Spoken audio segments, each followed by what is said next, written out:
Iran Israel যুদ্ধবিরতির পর থেকেই ইরান ইস্যুতে নানান কথা বলে আসছেন মার্কিন প্রেসিডেন্ট ডোনাল্ড ট্রাম্প। বিশেষ করে ইরানের ৩টি পরমাণু স্থাপনায় হামলা চালিয়ে নিয়ে একেক সময় একেক তথ্য দিয়েছেন তিনি। এবার এই ইস্যুতে মুখ খুলেছেন ইরানের সর্বোচ্চ ধর্মীয় নেতা আয়াতুল্লাহ আলী খামেনি। তিনি বলেছেন, যুক্তরাষ্ট্র ইরানের পারমাণবিক স্থাপনায় সম্প্রতি যে হামলা চালিয়েছে সেটার প্রভাব নিয়ে মার্কিন প্রেসিডেন্ট ডোনাল্ড ট্রাম্প অতিরঞ্জিত দাবি করেছেন। খামেনির মতে, যুক্তরাষ্ট্রের এই হামলা কার্যত কোনো বড় সাফল্য এনে দেয়নি।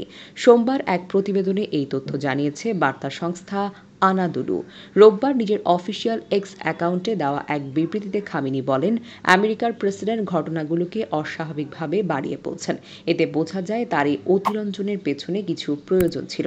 তিনি আরও বলেন, যে কেউ ওই বক্তব্য শুনলে বুঝতে পারবে কথার ভেতরে লুকানো আছে অন্য বাস্তবতা।